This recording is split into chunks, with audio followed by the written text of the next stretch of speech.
ஆஹா, என்ன இது? தாத்தா, ஜின்னுகள் உண்மையிலே இருக்கிறார்களா? இல்ல பாப்பா, இது எல்லாம் வெறும் கதைகள்ல. சரி தாத்தா, ஒரு விஷயம் சொல்லுங்க. ஜின்னு உங்களிடம் வந்தா நீங்க அவங்க கிட்ட என்ன கேப்பீங்க? முதல்ல நீ சொல்லு பாப்பா.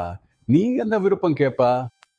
நான் ஜின்னுவிடம் ஒரு விஷயம் மட்டும் கேட்பேன். அது என்னவென்றா, அவன் என் தாத்தாவின் முழங்கால் வலியை சரி செய்யணும். அப்போதான் அவன் என்னுடன் விளையாட முடியும், என்னை பூங்காவுக்கு அழைத்து செல்ல முடியும், மார்க்கெட்டுக்கு கொண்டு போய் எனக்கு ஐஸ்கிரீம், சாக்லேட் வாங்கி தர முடியும். குன்னு பாப்பா, இனிமேலும் எல்லா விருப்பங்களும் நிறைவேறும். ஏனென்றா எனக்கு தாத்தாவின் ஜின்னு கிடைச்சு விட்டார். இதுக்கு என்ன பெயர் பாப்பா? ஆர்த்தோவேதா, முழங்கால் வலிக்கு தீர்வான மருந்து. என் அப்பா ஒவ்வொரு காலையும் சீக்கிரம் எழுந்து என்னை தன்னுடன் காலை நடைப்பயிற்சிக்கு அழைத்து செல்வார். ஆனா சில நாட்களுக்கு முன்பு அவருக்கு முழங்கால்ல கடுமையான வலி ஆரம்பிச்சது. முதல்ல அந்த வலி சாதாரணமா இருந்தது, மருந்து மாத்திரைகளால சரியாகிவிடும். ஆனா சில காலத்துக்கு பிறகு வலி மிகவும் அதிகமாகி மருந்துகளால் சரியாகவில்லை. நான் அவரை பல டாக்டர்களுக்கு காட்டினேன். மருந்துகள் மாத்திரைகள் நிறைய பயன்படுத்தணும், ஆனாலும் எந்த விளைவும் இல்லை. சில டாக்டர்கள் அறுவை சிகிச்சை செய்யவும் பரிந்துரைத்தார்கள். அப்பா முன்போல் இல்லை.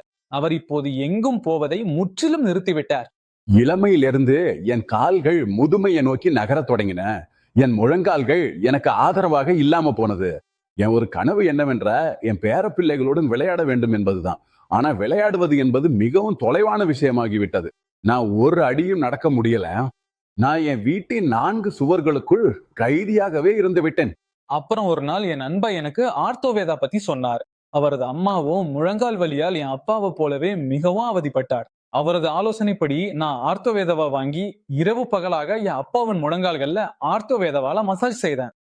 பார்த்து கொண்டே என் அப்பாவின் முழங்கால் வலி அப்படியே மறைஞ்சு விட்டது போல இருந்தது. தாத்தாவிடம் நான் எப்போதும் என்னுடன் விளையாட கோருவேன்.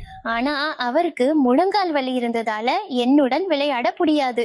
ஆனா அவர் ஆர்த்தோவேதாவை பயன்படுத்த ஆரம்பிச்சதிலிருந்து அவருடைய முழங்கால் வலி முற்றிலும் சரியாகிவிட்டது. இப்போது அவர் என்ன மார்க்கெட்டு, ஷாப்பிங் மாலு, பூங்கா எல்லா இடங்களுக்கும் அழைச்சு செல்கிறார். நன்றி ஆர்த்தோவேதா, என் தாத்தாவின் முழங்கால் வலியை சரி செய்ததற்கு.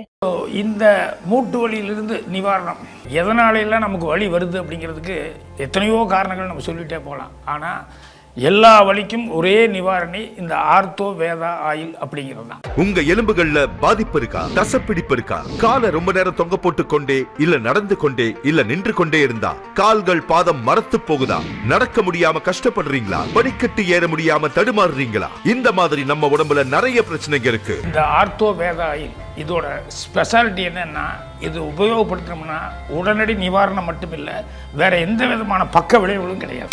நம் முன்னோர்கள் இயற்கை ஆயுர்வேத முறைகளை பயன்படுத்தி எப்படி அவர்கள் மூட்டு வலியை விரட்டினார்களோ அதே இயற்கை ஆயுர்வேத மூலிகளை கொண்டு உருவாக்கப்பட்டதுதான் ஆர்த்தோவேதா ஆயில்.